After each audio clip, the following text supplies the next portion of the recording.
Assalamualaikum warahmatullahi wabarakatuh. Selamat berjumpa dengan saya Muholil.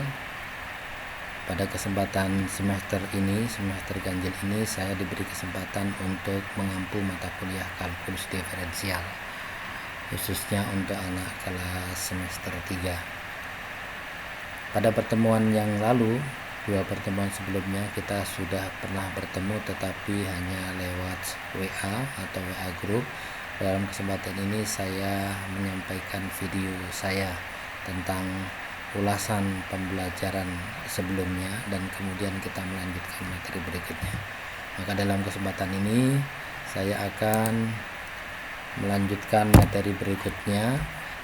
Tapi sebelumnya kita akan lakukan yang pertama, mengulas tugas yang pertama. Kemudian kita akan mengingat kembali bagaimana menyederhanakan bentuk matematika. Tentunya materi ini hanya sekedar untuk mengingatkan kembali supaya lebih siap untuk mempelajari tentang kalkulus diferensial. Yang berikutnya adalah materi baru kita, ketaksamaan dan ketidaksamaan. Yang pertama, mari kita ulas dulu tugas kemarin. Pada kesempatan kemarin saya sudah memberikan tugas untuk diselesaikan secara pribadi, yaitu 8 soal tentang kalkulus diferensial, utamanya tentang bilangan. Soal nomor 2 yang perlu saya ulas adalah soalnya demikian: buatlah sketsa dari bilangan, dari bilangan-bilangan tersebut sehingga nampak bilangan-bilangan tersebut ke kategorinya atau bagannya. Yang saya maksud dengan sketsa atau bagannya adalah apa bilangan yang terbesar, kemudian apa saja yang di bawahnya itu, apa saja yang tergolongnya. Nah, bilangan yang terbesar adalah bilangan kompleks, di mana bilangan kompleks itu terdiri dari bilangan real dan bilangan imajiner. Sedangkan bilangan real itu terdiri dari bilangan rasional dan bilangan irasional. Sedangkan bilangan rasional sendiri terdiri dari bilangan bulat dan bilangan pecahan atau bilangan pecah. Kemudian bilangan bulat itu terdiri dari bilangan cacah dan bilangan negatif. Nah, bilangan cacah terdiri dari bilangan 0 dan bilangan asli. Sedangkan bilangan asli terdiri dari bilangan ganjil, bilangan genap, bilangan prima, bilangan komposit, dan bilangan yang lain. Misalkan bilangan pangkat 2, bilangan pangkat 3, dan seterusnya.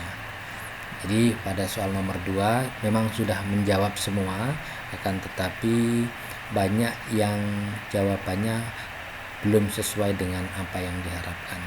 Diminta sketsa atau bagannya, tetapi sebagian besar itu hanya menyebutkan anggota-anggota bilangannya. Ini koreksi atau ulasan dari tugas yang pertama nomor 2. Berikutnya soal nomor 6. Pada soal nomor 6 soalnya adalah apakah semua bilangan desimal itu adalah bilangan rasional? Rata-rata menjawabnya sudah benar, jawabnya tidak. Ya, tetapi alasannya bermacam-macam.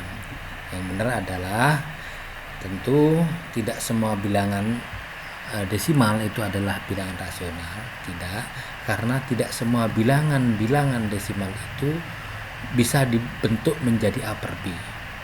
Karena bilangan desimal itu bisa dibentuk menjadi A per B apabila bilangan desimal itu berakhir dan atau bilangan desimal itu berulang. Sedangkan bilangan desimal tidak berulang adalah bilangan irasional. Contohnya 0,25 ini adalah bilangan berakhir 1/4 kalau dibuat pecahan A per B. Demikian juga 0,125 itu sama dengan 1/8. 0,125 adalah bentuk bilangan desimal berakhir. Kemudian 1,090909 adalah bilangan desimal berulang. Karena berulang dia adalah merupakan bilangan rasional. Tapi bagaimana dengan bilangan akar 2? Akar 2 adalah 1,4142, 135623 dan seterusnya, tidak akan pernah berakhir. Karena tidak pernah berakhir, maka tidak bisa dibentuk dalam bentuk pecahan A per B, sehingga akar 2 itu bukan bilangan rasional, tetapi dia adalah bilangan irasional. Itu nomor 6. Nomor 7. Bilangan rasional adalah bilangan yang dapat dibentuk A per B. Manakah bilangan berikut ini yang rasional dan mana yang tidak rasional? Ini diantaranya adalah soalnya A sampai F 0,5 bisa dibentuk A per B 1 per 2, berarti dia rasional. Dia merupakan bilangan desimal berakhir, dan seterusnya A, B, C, D. Ini kalau yang bagian B 0,75 itu bisa dibentuk A per B. Demikian juga C 0,1818 ini berulang. Kemudian yang D 0,125 juga berulang. Ini berarti bisa dibentuk menjadi bilangan A per B, berarti bilangan rasional. Bagian E 1,4142, 13 dan seterusnya atau akar 2 tadi, yang sebagaimana pada soal nomor 6 tadi, ini bukan bilangan rasional karena tidak bisa dibentuk dalam A per B. Kemudian 3,1415 dan seterusnya itu adalah bilangan tidak rasional atau irasional karena dia tidak berakhir dan tidak bisa dibentuk dalam A per B. Itu ulasan tentang tugas yang materi kemarin di minggu kemarin, sehingga bisa menjadikan bahan ulasan untuk memperdalami tentang kalkulus diferensial. Pada kalkulus diferensial itu pada mata kuliah kalkulus diferensial nanti yang kita gunakan adalah bilangan rasional, sehingga kita perlu tekankan pemahaman tentang bilangan rasional. Berikutnya saya anggap perlu untuk mengingat kembali bagaimana cara menyederhanakan bentuk matematika, karena ini ada kaitannya dengan nanti kepada diferensial. Ini nomor A, misalkan ada bentuk 1 min atau dikurang 1 plus X per X sama dengan berapa kalau disederhanakan. Menyederhanakan bentuk ini artinya membuat bentuk yang sedemikian hingga paling sederhana. Ketika ada dalam kurungnya dihilangkan, atau kalinya nanti perkaliannya itu nanti dikalikan, sehingga terbentuk menjadi bentuk matematika yang paling sederhana. Contohnya ini 1 dikurang 1 plus X per X sama dengan 1 min 1 plus X per X. Ini dibuat dalam bentuk yang sama dengan penyebut yang di sebelah kanannya ini. Jadi X itu adalah A1 adalah X per X. Jadi X per X ini atau X min dalam kurung 1 plus X per X. Maka bisa disederhanakan ini X min 1 min X.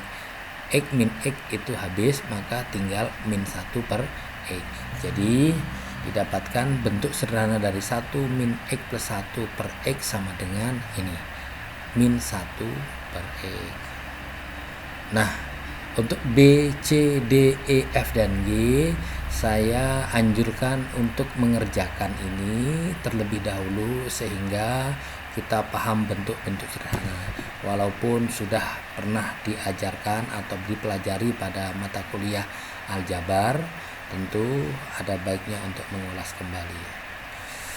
Dan tugas ini tidak perlu dikumpulkan atau dimasukkan dalam tugas portofolio yang akan dikumpulkan di akhir perkuliahan ini. Ya, itu jadi nggak perlu dikumpulkan. Berikutnya kita masuki materi ketaksamaan dan pertidaksamaan. Yang pertama yang perlu dibahas adalah apa sih perbedaan ketaksamaan dan pertidaksamaan. Untuk lebih pahamnya silahkan lihat ini. Kalimat 1/4 kecil dari atau lebih kecil dari 1/2 itu adalah ketaksamaan. Ini tak sama, ya, menggunakan lambang lebih kecil, lebih besar sama dengan, atau lebih kecil sama dengan. Kemudian apa bedanya dengan soal berikutnya atau contoh berikutnya? 1 per X lebih besar dari 1/2 adalah pertidaksamaan atau pertaksamaan. kalau kita lihat di sini ada variabel x-nya. Ya, artinya di bagian yang kedua ini masih berbentuk kalimat terbuka. Kalau x-nya itu memenuhi dari pertidaksamaan ini, maka menjadi ketaksamaan. Tapi kalau tidak memenuhi maka dia menjadi, kalau tidak memenuhi berarti tidak sama ya. Jadi 1 per x ini bisa benar bisa salah, berarti masih kalimat terbuka. Kemudian dalam pertidaksamaan kita akan mencari yang namanya himpunan penyelesaian. Ya. Bagaimana menyelesaikan pertidaksamaan? Yaitu menyelesaikan pertidaksamaan adalah mencari semua bilangan real yang membuat pertidaksamaan itu berlaku. Ya. Jadi menyelesaikan pertidaksamaan adalah mencari semua bilangan real yang membuat pertidaksamaan itu berlaku atau menjadi benar. Bagaimana cara menyelesaikan pertidaksamaan? Yang pertama, bentuk pertidaksamaan dirubah menjadi bentuk Px per Qx lebih kecil sama dengan 0. Artinya ruas kanan atau ruas kiri ini dinolkan untuk mempermudah kita mencari penyelesaiannya. Berikutnya yang B, ini langsung C ya. Yang B, menyamakan penyebut dan menyederhanakan pembilangnya. Kalau memang bentuk pecahan maka perlu dilakukan penyamaan penyebutnya. Yang ke C di sini, ini tertulis D, dicari titik-titik pemecah dari bilangan dan penyebut dengan PX atau QX-nya diuraikan menjadi faktornya. Bisa faktor linear atau faktor kuadrat. Kemudian digambarkan titik-titik pemecahan tersebut pada garis bilangan. Kemudian menentukan mana yang positif, mana yang negatif ya. Mana yang positif, mana yang negatif. Pertidaksamaan di setiap selang bagian yang muncul ya. Di setiap selang yang muncul kita beri tanda positif atau negatifnya itu. Baik, ada lebih baiknya kita langsung ke contoh. Contoh tentukan himpunan penyelesaian dari 2x min 7 kecil dari 4x min 2. Ya, ini contoh soalnya. Jawabnya adalah ini ada ruas kiri dan ruas kanan. Ruas kiri 2x min 7, kemudian ruas kanannya 4x min 2 dengan lambang pertidaksamanya adalah lebih kecil. Kita lakukan pertidaksamaan itu boleh menambah atau mengurang dengan bilangan yang sama di setiap ruasnya. Jadi sama-sama dikurang dengan itu ditambah dengan 7.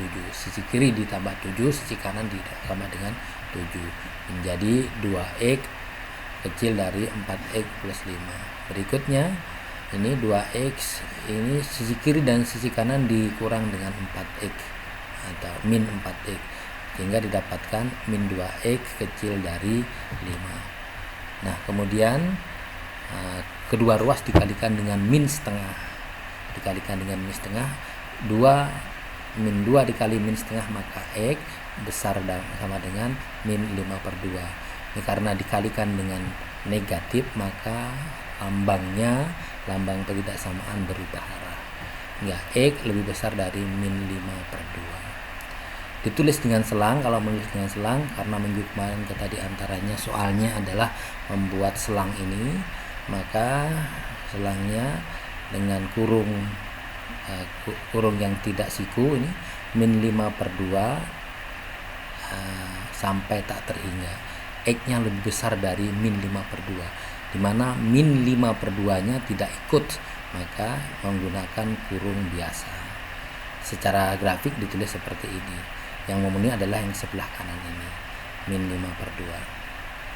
Ya, jadi cara mengerjakannya dikerjakan, kemudian dibuat selangnya, himpunan penyelesaiannya dengan selang dan menggunakan grafik. Contoh kedua, selesaikan pertidaksamaan berikut, yaitu soalnya x min 1 per x plus 2 lebih besar sama dengan 0. Kalau kita perhatikan, apabila kita lakukan penyelesaian ini dengan cara mengalihkan x plus 2 sisi kiri dan sisi kanan, maka akan menimbulkan pertanyaan, ini negatif apa positif gitu ya. Kalau negatif nanti kan berubah arah, kalau positif ya tidak berubah arah, tapi akan menimbulkan keraguan kita. Jadi maka untuk itu ini kan bisa dicari dengan cara mencari peubahnya. Pada dasarnya mencari lambang plus dan minusnya, di mana plus dan minusnya. Nah, kita ujikan saja pemecahnya, pemecah bilangan X ini, bilangan atau titik-titik pemecahnya maksud saya. Kalau ini X-nya yang X min 1 sama dengan 0, maka X-nya 1. Ini kita buat 1. Kalau X min plus 2 sama dengan 0, maka X-nya adalah min 2. Maka pembatasnya ini, titik-titik pemecahnya adalah min 2 dan 1. Apabila kita masukkan, kemudian kita lakukan uji bilangan 3 bilangan, misalkan di sini min 3, kemudian 0, kemudian di sini 2. Maka kita lakukan kalau di sini min 3, ini min 3, di sini min, dan di sini nanti min jadi plus. Nah, kalau di sini 0 berarti nanti ini min 1 per 2, berarti ini negatif. Kemudian kalau di sini 2, maka ini positif maka positif. Maka bilangan atau yang memenuhi adalah ini ya. Yang memenuhi sisi kiri ini, di mana ini tidak ikut ke sana. Kemudian yang sana ikut. Itu cara menyelesaikan, digunakan ini secara selangnya, dan ini kemudian dengan grafiknya. Berikutnya coba selesaikan tugas ini. Selesaikanlah pertidaksamaan berikut. Nomor 1, min 5 kecil dari sama dengan 2x plus 6 kecil dari 4, dan seterusnya ya. Nomor 1, nomor 2, nomor 3, nomor 4, nomor 5. Dan pada bagian akhir ini 5 item buatlah soal dan jawab sendiri. Bisa dicari di buku lain atau dengan cara membuat sendiri. Ini tentu cara mengerjakannya, selesaikan himpunan penyelesaiannya dengan nanti setelah selesai atau setelah ketemu himpunan penyelesaiannya bisa dibuat dengan selang ya. Himpunannya dengan selang dan grafik sebagaimana contoh pada nomor 1 dan 2 tadi. Demikian untuk pertemuan minggu ini, mudah-mudahan ada manfaatnya. Sampai bertemu di minggu berikutnya. Jangan lupa tugas kalian adalah ini ya, menyelesaikan pertidaksamaan ini ditambah dengan membuat 5 soal dan jawaban di setiap pertemuan. Demikian kurang lebihnya, saya mohon maaf. Bila ada yang perlu didiskusikan, silahkan bertanya, boleh melalui WA. Saya akhiri, assalamualaikum warahmatullahi wabarakatuh.